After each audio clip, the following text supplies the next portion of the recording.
Breaking news చూస్తున్నాం. అఫ్జల్గంజ్ కేసులో దర్యాప్తు కొనసాగుతుంది. నిందితుల కోసం 10 పోలీసు బృందాలు గాలింపు చర్యలు చేపట్టాయి. అయితే నిందితుల కోసం మొత్తం 10 పోలీసు బృందాలు అయితే గాలింపు చేపట్టే. కాల్పుల తర్వాత నిందితులు బీహార్ పారిపోయినట్టు పోలీసులు అనుమానం వ్యక్తం చేసిన పరిస్థితి కనిపిస్తోంది. ఎంజీబీఎస్ బస్టాండ్ లో నిందితులు వినియోగించిన బైక్ ను పోలీసులు స్వాధీనం చేసుకున్నారు.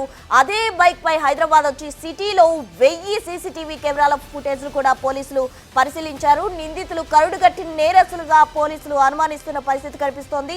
పోలీసులతో కలిసి బీదర్ పోలీసులు కూడా దర్యాప్తు చేస్తున్నారు. కాల్పుల్లో గాయపడ్డ జహంగీర్ ఆరోగ్య పరిస్థితి అయితే ప్రజెంట్ నిలకడగా ఉన్నట్లు పోలీసులు వెల్లడించారు. మొత్తంగా అఫ్జల్గంజ్ కాల్పుల కేసులో పోలీసులు అయితే దర్యాప్తు ముమ్మరం చేశారు.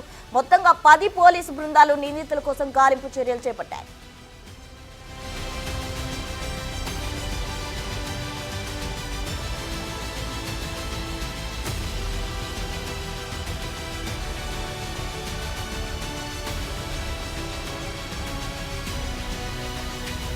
అఫ్జల్గంజ్ కాల్పుల కేసుకు సంబంధించి పూర్తి వివరాలు మా ప్రతినిధి అందించేందుకు సిద్ధంగా ఉన్నారు. హరికృష్ణ,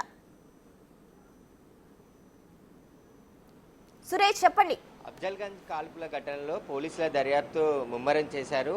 ఇప్పటికే 10 బృందాలతోని దర్యాప్తు చేస్తున్నారు. అయితే నిందితులు ఇద్దరు కూడా కాల్పులు జరిపిన తర్వాత హైదరాబాద్లోనే సాయంత్రం వరకు అర్ధరాత్రి వరకు తిరిగి అక్కడి నుంచి బీహార్ పారిపోయినట్లుగా అనుమానిస్తున్నారు. ఎందుకంటే సిటీ అంతా పోలీసులు వెంటనే అలర్ట్ చేయడం జరిగింది. ప్రతి లాడ్జింగ్కి నిందితుల సీసీ ఫుటేజ్తో పాటు వారి ఫోటోలను కూడా మొత్తం సర్క్యులేట్ చేయడంతో నిందితులు హైదరాబాద్లో ఉండే ప్రసక్తి లేదని చెప్పేసి పోలీసులు చెప్తున్నారు. బీహార్ ఏదైతే రాయ్పూర్ మీదుగానే బీహార్కి వెళ్ళినట్టుగా పోలీసులు అనుమానిస్తున్నారు. బీహార్ పోలీసులతో కూడా కోఆర్డినేట్ చేస్తున్నారు. అయితే బీదర్లో చోరీ చేసిన తర్వాత డబ్బులతో హైదరాబాద్కి బైక్ పైనే చేరుకున్నట్టు పోలీసులు గుర్తించడం జరిగింది. మొదట ఎంజీబీఎస్కి బైక్ పై వచ్చి ఆ బైక్ని అక్కడ పార్క్ చేసి ఆ తర్వాత అఫ్జల్గంజ్కి వచ్చి అఫ్జల్గంజ్లో కొద్దిసేపు ఉన్న తర్వాత 3:30కి టికెట్ రాయ్పూర్కి రోషన్ ట్రావెల్స్లో బుక్ చేసుకున్నట్టుగా కూడా పోలీసులు గుర్తించడం జరిగింది. ఆ తర్వాత కొద్దిసేపు అక్కడే తిరిగి సాయంత్రం 6:30కి అఫ్జల్గంజ్లోని రోషన్ ట్రావెల్స్ మినీ బస్ ఎక్కడానికి అక్కడికి వచ్చారు. ఆ తరుణంలోనే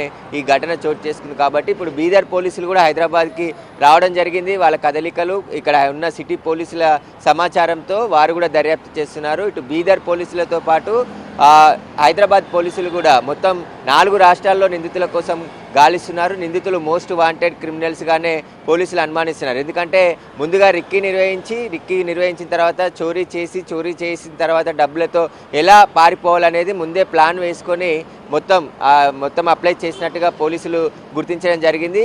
ప్రస్తుతానికి ఇద్దరు దొంగలు కూడా ఎవరైతే దొంగలు ఇద్దరు ఉన్నారో వారి కోసం ముమ్మరంగా గాలింపు చర్యలు చేపట్టాము. హైదరాబాద్ విడిచి దొంగలు వెళ్ళిపోయినట్టుగా పోలీసులు గుర్తించడం జరిగింది. కాబట్టి త్వరలోనే నిందితులని పట్టుకుంటామని చెప్పేసి కూడా పోలీసులు చెప్తున్నారు.